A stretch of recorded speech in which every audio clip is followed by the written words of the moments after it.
The body of the Porsche Cayenne Coupe is the one thing that sets it apart the most from its regular sibling. And the biggest changes are obviously most visible at the rear. The changes in body style between the Coupe and regular Cayenne are visible, starting with the steeper roofline, which comes down seemingly as it approaches the back. At the front, the windscreen and a pillar appear shallower because of the roofline, which has been lowered overall by 20 mm. The rear doors in the Coupe have been redesigned as well, now featuring new fenders that make the car wider thanks to the added 18 mm. At the rear, the car's number plate has been fitted low into the bumper, making the Cayenne seem to be closer to the ground. Higher on the car sits the adaptive rear spoiler that can extend by 135 mm at speeds of over 90 km per hour, 56 miles per hour, and increased downforce. As standard, the Cayenne Coupe is offered with a 2.16 square meters panoramic roof with 0.92 square meters glazed area and integrated roller blind. Optionally, as part of 3 sport packages, the roof comes in carbon fiber design similar to the one used on the 911 GT3 Rupees. Having a downward sweeping shape at the rear, there were worries that passengers might not have enough headroom in the back. Porsche solved that by mounting the seats in the rear 30 mm lower than in the regular Cayenne. The car can seat 4 people at most, because the rear space is occupied as standard by 2 individual seats. At the front, Porsche fitted new 8-way sports seats with integrated headrests. The 2020 Porsche Cayenne Coupe has 625 litres of storage space in the trunk, which can be increased to 1,540 litres when folding down the rear seats.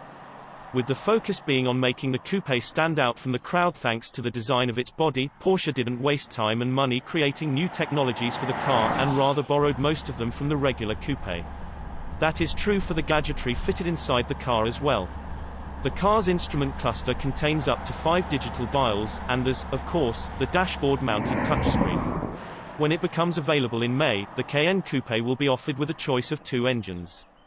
The entry level is the 3.0-litre 6-cylinder turbo that develops 340 PS and 450 Nm of torque.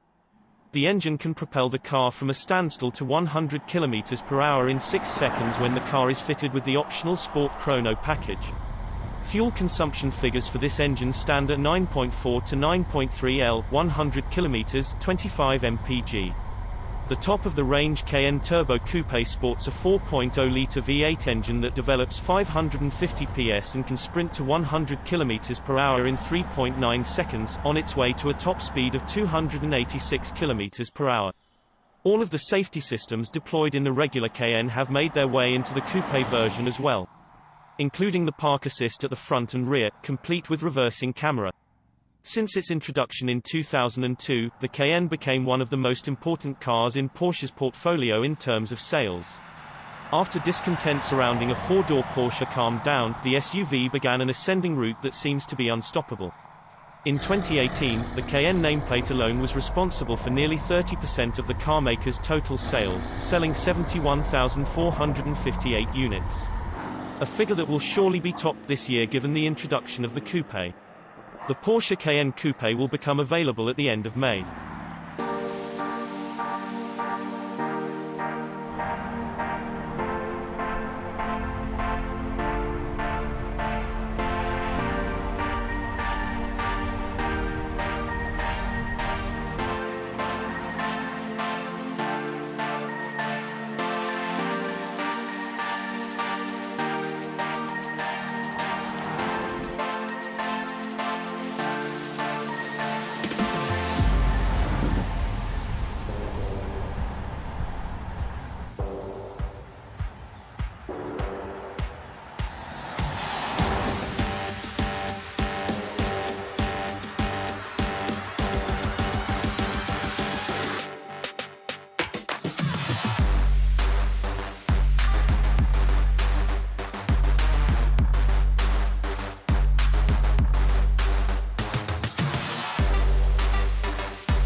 Thank you for watching, and don't forget to like, subscribe, and share this video. Subscribe to Auto TV.